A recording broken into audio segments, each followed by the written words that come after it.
Team emergency കേരളയുടെ നേതൃത്വത്തിൽ ഈരാറ്റുപേട്ടയിൽ ലഹരിവിരുദ്ധ ബോധവൽക്കരണ ക്ലാസ് സംഘടിപ്പിച്ചു. ഈരാറ്റുപേട്ട ജനമൈത്രി പോലീസ് ഓഫീസർ ബിനോയ് തോമസ് ക്ലാസുകൾക്ക് നേതൃത്വം നൽകി ഉദ്ഘാടനം ചെയ്തു. Team emergency president Afzal E P. അധ്യക്ഷത വഹിച്ച ചടങ്ങിൽ സെക്രട്ടറി അഡ്വക്കേറ്റ് മുഹമ്മദ് സുഹൈൽ ഖാൻ സ്വാഗതം പറഞ്ഞു. രക്ഷാധികാരികളായ റഫീഖ് പേഴുംകാട്ടിൽ, ജോഷി മൂഴിയാങ്കൽ എന്നിവർ സംസാരിച്ചു. നാട് മൊത്തം ലഹരിക്കെതിരെ വലിയ പോരാട്ടം. ആ സമയത്താണ് നമ്മൾ ശക്തമായ നിലപാടുകൾ. ഇന്ന് ഞാൻ കേൾക്കുകയാണ്, നമ്മുടെ ഓൺലൈൻ മീറ്റിംഗിൽ SP കോട്ടയത്ത് നടന്ന ഓൺലൈൻ മീറ്റിംഗിൽ ഞാനും കയറി. അതിൻ്റെ അകത്ത് നമ്മൾ DVS പറയുന്നത് കേട്ടെ അത്രമാത്രം.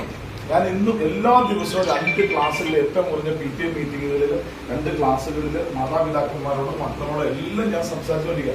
അതിലുപരിയായിട്ട് നമ്മുടെ ഈരാറ്റുപേട്ട സ്പോർട്സ് അക്കാഡമി ഉണ്ട്, അവരുമായിട്ട് സഹകരിച്ച് നമ്മളൊരു ഓട്ട മത്സരം മാരത്തോൺ നടത്തി സംഘടിപ്പിച്ചു. അങ്ങനെ വിവിധ പരിപാടികൾ പൂഞ്ഞാറ് കേന്ദ്രീകരിച്ചാണെങ്കിലും തീക്കോയ് കേന്ദ്രീകരിച്ചാണെങ്കിലും കുട്ടികളെ സംഘടിപ്പിച്ചുകൊണ്ട് ഈ ബോധവൽക്കരണമായിട്ട് നമ്മൾ ഒരുപാട് കാര്യങ്ങൾ നമ്മൾ ചെയ്യുന്നുണ്ട്. ഈരാറ്റുപേട്ടയിൽ അത്രയും മനോഹരമായിട്ട് നമ്മളെല്ലാം ഒരുങ്ങിയിരിക്കുന്ന സമയത്താണ് കഴിഞ്ഞ ദിവസം പത്രത്തിൽ കണ്ടു വടക്കാഞ്ചേരിയിലെ എല്ലാവരും സമ്മതിക്കുന്നുണ്ട് അല്ലെ, ഗവൺമെന്റ് വരെ സംബന്ധിച്ചത്. ഇത് പ്രശ്നങ്ങൾ സമൂഹത്തിൽ കുട്ടികളുടെ ഉണ്ട്, എല്ലാവരും സംബന്ധിച്ചു. നമ്മുടെ കുഞ്ഞുങ്ങളെ സേവ് ചെയ്യണ്ടേ? നമ്മളെന്ത് ചെയ്തു?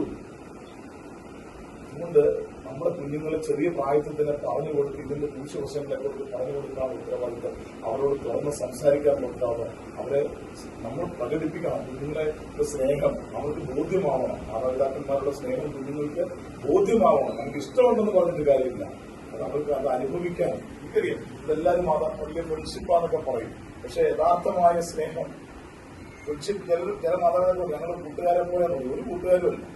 അങ്ങനെ ഉണ്ടെങ്കിൽ ഇന്നിപ്പോ ഒരപ്പൻ, എന്റെ പേരുള്ള ഒരു അപ്പൻ എന്നോട് വിളിച്ച് സംസാരിക്കുമ്പോൾ ഫോൺ കട്ടായിരുന്നു. നഴ്സിംഗിന് പറഞ്ഞു വിട്ടതാ. 3-ാം വർഷം കഴിഞ്ഞ് തിരിച്ചു വന്നത് അവൾ പറഞ്ഞ ട്രെയിനല്ല തിരിച്ചു വന്നത്. വന്ന വഴിക്ക് അവിടെ പെരുമ്പാവൂരല്ലേ, പെരുമ്പാവൂർ അവനിട്ട് വേറെ തന്നെ വീട്ടിലേക്ക് പറയുമ്പോൾ അമ്മയായിട്ട് എല്ലാം തുറന്നു പറയുന്നത് പെൺകുട്ടിയാണ്. ഒന്നും പറഞ്ഞില്ല. അടുത്ത നമുക്കറിയാം, ഒരു പെൺകൊച്ചിനെ 3 വർഷം നഴ്സിംഗ് പഠിപ്പിക്കണമെങ്കിൽ എത്ര ലക്ഷം രൂപ ബാധ്യതയെടുത്താണ് ബാംഗ്ലൂർ പോലുള്ളൊരു വലിയ ടൗണിൽ കൊണ്ട് പഠിപ്പിക്കുന്നത്.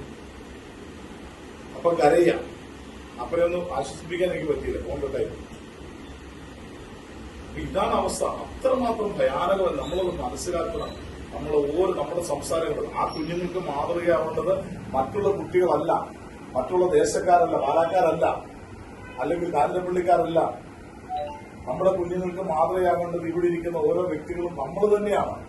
അവരുടെ മുന്നിൽ നല്ല അപ്പനായി മാറേണ്ടത് നമ്മൾ തന്നെയാണ്. നല്ലത് പറയുവാനും നല്ലത് ചെയ്യുവാനും നല്ലത് പ്രവർത്തിക്കുവാനും നമ്മുടെ കുഞ്ഞുങ്ങൾക്ക് കഴിയണമെങ്കിൽ നമ്മൾ അങ്ങനെ ആയിരിക്കും.